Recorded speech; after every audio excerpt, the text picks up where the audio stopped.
Hello everyone, welcome to my YouTube channel K English world. पिछली classes में हमने present indefinite tense, present continuous tense and present perfect tense कर लिया था। आज हम करेंगे प्रेजेंट परफेक्ट कंटिन्यूस टेंस, कहाँ कहाँ पे यूज़ होता है और इसका स्ट्रक्चर क्या है, वो सब हम करेंगे। इसमें कौन से एक्शन आते हैं जो पहले से शुरू हो चुके हैं और अभी भी चल रहे हैं। An action that has already started and still going on, उसको हम प्रेजेंट परफेक्ट कंटिन्यूस टेंस के साथ डिनोट करते हैं। इसका स्ट्रक्चर क्या होता है? सब्जेक्ट हैज़ और हैव, बीन, वर्ब की फर्स्ट फॉर्म के साथ आईएनजी क्योंकि कंटिन्यूस भी है ना इसमें, plus object plus since for time. जो हैज़ है वो सिंगुलर सब्जेक्ट के साथ लगता है। जो हैव है या तो वो फर्स्ट पर्सन के साथ लगेगा, जैसे I have been living in this house for 2 years, या फिर लगेगा प्लूरल सब्जेक्ट के साथ और उसके साथ बीन लगता है। वर्ब की first form ING, object, since और फॉर प्लस टाइम। सिंस और फॉर का भी आगे होता है कि फॉर पीरियड ऑफ टाइम के लिए होता है, सिंस पॉइंट ऑफ टाइम के लिए होता है। नेगेटिव सेंटेंसेस में क्या होता है? सब्जेक्ट तो रहता ही है, हैज़ हैव के बाद नोट आ जाता है, उसके बाद बीन प्लस वर्ब की first form ING plus object plus since और फॉर प्लस टाइम। इसमें जो बीन है वो वर्ब की थर्ड फॉर्म है जो हमें परफेक्ट की पहचान कराती है। इसी तरह इंटेरोगेटिव में हम हेल्पिंग वर्ब आगे ले जाते हैं, जो मेन वर्ब है वो सब्जेक्ट के बाद आती है।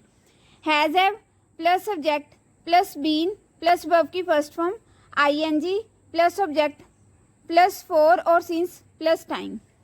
जैसे I have been living in this house for 2 years, मैं इस घर में 2 साल से रह रही हूँ। मतलब मैं पहले 2 साल से रहना शुरू किया था मैंने इस घर में और अभी भी रह रही हूँ। इसीलिए मैंने यहाँ पे प्रेजेंट परफेक्ट कंटिन्यूस टेंस का यूज़ किया।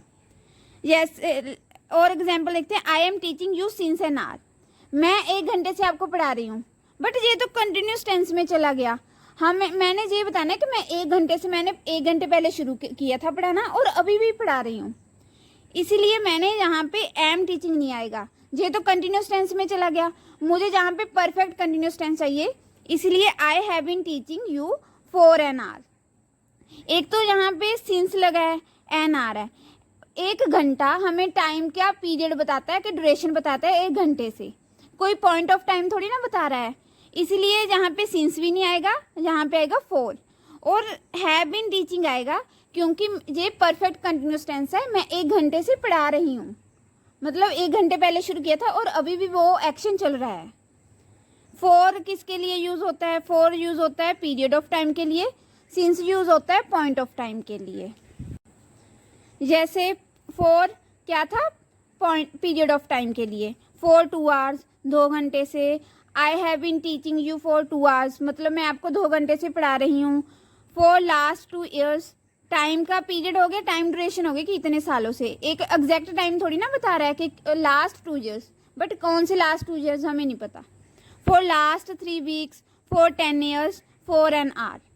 और सिंस का एक पॉइंट ऑफ टाइम को बताता है ना सिंस, इसके लिए जैसे सिंस मंडे, मतलब एक एग्जैक्ट टाइम बता दिया कि इतने टाइम से मंडे से ये शुरू हो चुका है और अभी भी चल रहा है।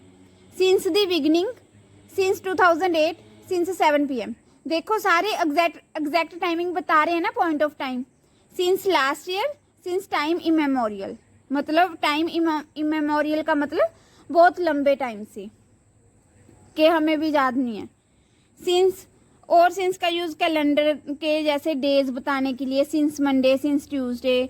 डेट्स बताने के लिए, ईयर्स को जैसे I have been living in this house since 2008 ऐसे। Months, Diwali, Christmas.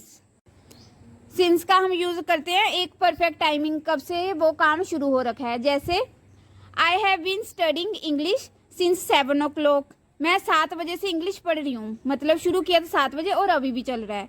Stages of life बताने के लिए, चाइल्डहुड एंड एडोलसेंस। जैसे she has been dancing since childhood, मतलब वो बचपन से डांस करती आ रही है। पार्ट ऑफ ईच डे, जैसे मॉर्निंग, लास्ट नाइट, नून। इन सब के लिए हम सिंस का यूज़ करते हैं। और अगर पीरियड ऑफ टाइम बताना हो कि टाइम की ड्यूरेशन कितनी है, कब, मतलब कितने टाइम ये काम कितने टाइम से शुरू हो रखा है, तो हम फॉर का यूज़ करते हैं। अगर एक एग्जैक्ट हमें पॉइंट पता हो ना टाइम का, तो हम सिंस का यूज़ करते हैं। और कहाँ पे हम प्रेजेंट परफेक्ट कंटिन्यूस टेंस का यूज़ करते हैं? अगर हमने किसी से पूछना हो किसी एक्शन का स्टार्ट टाइम क्या है और उसकी ड्यूरेशन क्या है, उसके लिए हम सेंटेंस के आगे सिंस व्हेन और फॉर हाउ लॉन्ग का यूज़ करते हैं। सिंस व्हेन और for how long is used at the very beginning of the sentence. जैसे since when have you been waiting for me, आप कब से मेरी वेट कर रहे हो। देन वो बोलेगा I have been waiting for you since 7 o'clock, since 8 PM ऐसे। For how long have you been living in this house, आप कितने टाइम से इस घर में रह रहे हो, मतलब पहले से रहना शुरू किया था और अभी भी रह रहे हो। फिर वो आपसे ऐसे पूछेगा फॉर हाउ लॉन्ग, मतलब लेके हम इसको भी प्रेजेंट परफेक्ट कंटिन्यूस टेंस में गए। Thank you for watching this video.